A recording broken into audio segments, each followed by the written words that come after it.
Okay. Hi, hello, வணக்கம். நான் உங்கள் லேட் இன்னைக்கு என்ன பார்க்க போகிறோம் அப்படின்னு சொல்லி பார்த்தீங்கன்னா, கோடோ ஆப்பில் எப்படி டெபாசிட் பண்ணுறது அப்படிங்கிறத பற்றி தான் டீட்டெயிலாக பார்க்க போகிறோம். வாங்க ட்ரேடர்ஸ் வீடியோக்குள்ளுக்கு போகலாம். ஓகே ட்ரேடர்ஸ், ஸோ இதுக்கு முன்னாடி போட்ட 2 வீடியோ பார்த்துருப்பீங்கன்னு நினைக்கிறேன். ஃபஸ்ட்டு கோடோ ஆப்பில் எப்படி ரெஜிஸ்டர் பண்ணுறது அப்படிங்கிற வீடியோ, அதே மாதிரி 2வது கோடோ ஆப்பில் எப்படி நம்மளுடைய ட்ரேடிங் ஜேர்னியை ஸ்டார்ட் பண்ணுறது அப்படிங்கிறத பற்றி ஃபுல்லாக டீட்டெயிலாக ஒரு வீடியோ போட்டிருந்தேன். ஸோ அந்த வீடியோ பார்த்துருப்பீங்க. ஸோ கோடோ ஆப்புக்குள்ளே என்ன இருக்குது எது இருக்குது அப்படிங்கிறத பற்றி போட்டிருந்தேன். ஸோ அந்த வீடியோவோட கண்டினியூவான வீடியோ தான் இது. பட் வீடியோ டியூரேஷன் ரொம்ப கூட போகும் அப்படிங்கிறனால பார்த்தீங்க அப்படின்னா, நான் அந்த வீடியோவில் சொல்லியிருந்தேன் கடைசியாக டெபாசிட் பண்ணுற வீடியோ நான் அடுத்து போடுவேன் அப்படின்னு சொல்லி. ஸோ அதுக்கான வீடியோ தான் இது. ஸோ இந்த இடத்துல பார்த்தீங்க அப்படின்னா கோடோ ஆப்பை ஓப்பன் பண்ணிக்கோங்க. நான் ஆல்ரெடி லாகின் பண்ணி வச்சுருக்கிறேன். ஸோ கீழே பார்த்தீங்க அப்படின்னு சொன்னால் டெபாசிட் ஆப்ஷன் இருக்குது, அதை கிளிக் பண்ணிக்கோங்க. ஸோ அதில் பார்த்தீங்க அப்படின்னா இந்த பேமெண்ட் மெத்தட்ஸில் உங்களுக்கு கிரிப்டோ வழியாக பேமெண்ட் பண்ணுறதுக்கு இருக்குது, அதே மாதிரி கார்ட் பேமெண்ட் பண்ண இருக்குது, ஸ்க்ரில் இருக்குது, அதாவது இவேலட் சிஸ்டத்துலேருந்து இங்கே ட்ரான்சாக்ஷன் பண்ணுறதுக்கான ஆப்ஷனும் இருக்குது. பட் நான் அடிக்கடி சொல்கிற ஒரே விஷயம், ரிஸ்க் இஸ் யுவர்ஸ். இந்த மாதிரி பேமெண்ட் நீங்கள் பண்ணுற நேரம் ரைட். ஸோ இதில் பேமெண்ட் ஏஜென்ட் ஆப்ஷன் இருக்கனால ஓகே, அது பிரச்சனை கிடையாது. ஆனால் இந்த ஸ்க்ரில்லில் பண்ணுற நேரம், கிரிப்டோ கரன்சியில் பண்ணுற நேரம், கார்ட் பேமெண்ட் பண்ணுற நேரம் எல்லாமே ரிஸ்க்கு முழுக்க உங்களுடையது. ஏன்னா எல்லா ஃபாரெக்ஸ் சைட்லேயும் பார்த்தீங்கன்னு சொன்னால் அவங்க கிளைம் பண்ணுறது இந்த டிரான்சாக்ஷனுக்கு தேர்ட் பார்ட்டி அப்படின்னு சொல்லி. ஸோ தேர்ட் பார்ட்டி பண்ணுற நேரம் அதோட அர்த்தம் என்ன அப்படின்னா, அது இந்த முழு ரிஸ்க்கையும் நீங்கள் தான் எடுத்துக்கிறீங்கன்னு அர்த்தம். அது மூலமாக ஏதாவது சேதாரம் ஆச்சு அப்படின்னா அது முழுக்க முழுக்க உங்கள் தலைக்கு தான் வருமோ ஒழிய நீங்கள் போய் பேங்கை குறை சொல்லலாம், அதே மாதிரி அந்த ஆப்பையும் குறை சொல்லலாம் ரைட். ஸோ அதனால் நீங்கள் தான் கவனமாக இருந்துக்கணும். ஸோ எப்போயுமே நான் சொல்லுவேன், நீங்கள் ஒரு ப்ரோக்கர் சைட்குள்ளே போய் டெபாசிட் பண்ண போகிறீங்க அப்படின்னா அந்த ப்ரோக்கர் சைட்டில் அஃபிஷியலான பேமெண்ட் ஏஜென்ட் யாராவது இருக்காங்களா, நம்மளுடைய கண்ட்ரிக்கு இருக்காங்களா அப்படிங்கிறத சர்ச் பண்ணிக்கொள்ளுங்க. ஈவன் இந்தியாவில் இருக்க பர்சண்ட்டாக இருந்தாலும் சரி, இல்லை ஸ்ரீலங்காவில் இருக்க பர்சண்ட்டாக இருந்தாலும் சரி.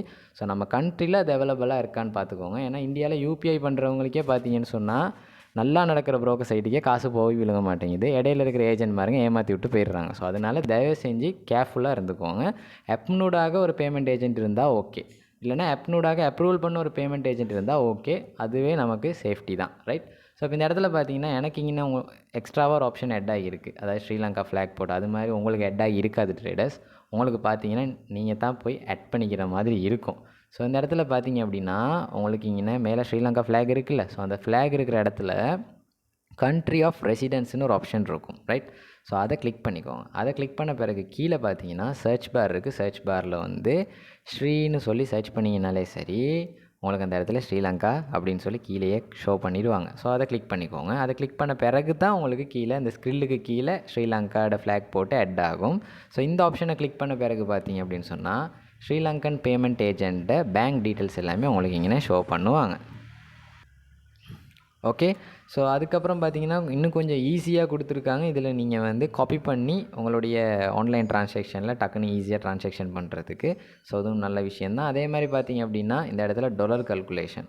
ஸோ டாலர் கல்குலேஷன் தான் மெயினான விஷயம். ஸோ அதை நான் உங்களுக்கு ஒன் பை ஒன்னாக சொல்கிறேன், தெளிவாக கேட்டுக்கோங்க.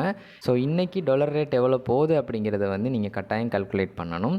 ஸோ நீங்கள் இன்றைக்கி டெபாசிட் பண்ணுற பர்சன்ட்டாக இருந்தால் இன்றைக்கி இருக்கிற டாலர் ரேட் படி நீங்கள் பார்த்து போடணும். அதே மாதிரி நாளைக்கு டெபாசிட் பண்ணுற பர்சன்ட்டாக இருந்தால் நாளைக்கு டேட்டுக்கு டாலர் ரேட் எவ்வளோ இருக்குது அப்படிங்கிறத நீங்கள் கட்டாயம் கல்குலேட் பண்ணிவிட்டு தான் உங்களுடைய டெபாசிட் அமௌண்ட்டை போடணும் அப்படிங்கிறத மறந்துட்டாங்க. ஸோ அப்போ இன்றைக்கி எக்ஸாம்பிளுக்கு பார்த்தோம் அப்படின்னா டாலர் ரேட் எவ்வளோ அப்படிங்கன்னு உங்களுக்கு ஷோ பண்ணுறேன். இன்றைக்கி டாலர் ரேட் பார்த்தீங்கன்னா ட்ரேடர்ஸ் ஒரு டாலர் வந்து $301.57 இருக்குது ரைட். ஸோ ஸ்ரீலங்கன் ருபீஸ்க்கு. ஸோ அப்போ நார்மலாக கோடோ சைட்டில் வந்து கிளைம் பண்ணுறது பார்த்தீங்கன்னா மினிமம் $20 போட சொல்லுங்கள் அப்படின்னு சொல்லி. இதுக்குன்னு ஒரு லிமிட் கிடையாது. அதனால் மினிமம் $20 போட சொல்லுங்கள் அப்படின்னு தான் அவங்க கிளைம் பண்ணது. மினிமம் 20, மேக்ஸிமம் எவ்வளோனாலும் சென்னலில் அவருக்கு தான் அந்த ட்ரேடிங் ஜேர்னி சக்ஸஸ்ஃபுல்லாக போகும் அப்படின்னு சொல்லியிருந்தாங்க. ஸோ அதே மாதிரி நார்மலாக நாங்கள் எடுத்துக்கிட்டோன்னா 50 போடக்கூடிய ஆக்கள் ஓகே, மினிமம் தான் என்னால் பண்ணலும் அப்படிங்கிற கேட்டகரியில் ஆக்கள் இருந்தீங்களா இருந்தால் மினிமம் பண்ணி உங்களுடைய ட்ரேடிங் ஜேர்னியை ஸ்டார்ட் பண்ணுங்கள் ரைட். ஸோ இதுவே பார்த்தீங்கன்னு சொன்னால் நார்மலாக 25, 30ன்னு போடுற ஆக்கள் இருப்பீங்க. பட் ஆக குறைஞ்சது நாங்கள் ஒரு 20 அப்படின்னு எடுத்துக்குவோம். ஸோ $20 அப்படிங்கிறத டைப் பண்ணிங்களாக இருந்தால் டோட்டலாக பார்த்தீங்கன்னா $6,031.42 வருது ஸ்ரீலங்கன் ருபீஸ்க்கு. ஸோ இந்த அமௌண்ட்டை கல்குலேட்டரில் போயிட்டு நீங்கள் என்ன பண்ணுங்கள் அப்படின்னா போட்டு 3% ஆட் பண்ணுங்கள். ஸோ இப்போ நார்மலாக பார்த்தீங்க அப்படின்னா $6,031.42 ஓகே. ஸோ இப்போ இதில் வந்து நீங்கள் 3% ஆட் பண்ணிங்க அப்படின்னா உங்களுக்கு ஒரு கணக்கு வரும், $180 வருது. உதாரணத்துக்கு அங்கிட்டு தசத்தில் $94 இருக்கனால நாங்கள் என்ன செய்வோம், 181 வைப்போம், ரைட்? ஸோ 181 என்ன பண்ணணும் அப்படின்னு சொன்னால், ஆல்ரெடி அங்கே $20 எவ்வளோ இருந்துச்சு? 31.42, ரைட்? ஸோ அப்போ இதிலோட சேர்த்து அந்த 181 கூட்டிடுவோம். ஸோ 181, ஓகே, 3% கூட்டணும். ஸோ 3% கூட்டணும் அப்படின்னா டோட்டலாக பார்த்தீங்கன்னா நீங்கள் அந்த ஐடிக்கு டிரான்சாக்ஷன் பண்ண வேண்டியது $6,212.42 நீங்கள் டிரான்சாக்ஷன் பண்ணணும் அப்படிங்கிறத மறந்துடாதீங்க. ஸோ இப்படி தான் கல்குலேட் பண்ணி நீங்கள் அங்கே டிரான்சாக்ஷன் பண்ணணும், ரைட்? ஸோ அப்படி டிரான்சாக்ஷன் பண்ணிவிட்டு உங்களுடைய ரிசிப்ட்டை இந்த இடத்துல அப்லோட் ரிசிப்ட் இருக்குல்ல, ஸோ அதை கிளிக் பண்ணுங்கள். அதுக்கப்புறம் பார்த்தீங்கன்னா உங்களுடைய ஐடி நம்பரை இங்கே செலக்ட் பண்ண சொல்லுவாங்க, செலக்ட் பண்ணிக்கொள்ளுங்கள். அதுக்கப்புறம் உங்களுடைய ரிசிப்ட்டை இங்கே அட்டாச் பண்ணி சப்மிட் பண்ணிங்க அப்படின்னா உங்களுக்கு ரெஸ்ட்டு ரிவ்யூவில் தான் இருக்கும். ஸோ அதுக்கப்புறம் உங்களுக்கு பார்த்தீங்க அப்படின்னு சொன்னால் டெபாசிட் ஆகிடும். ஸோ டெபாசிட் ஆகிற டைம் டியூரேஷன் பார்த்தோம் அப்படின்னா குறைஞ்ச டெபாசிட்டுக்கு எல்லாத்துக்கும் பார்த்தீங்கன்னா ட்ரேடர்ஸ் நைட் டைமில் பண்ணப்போ கூட 1 hour கிட்ட ஆகுது.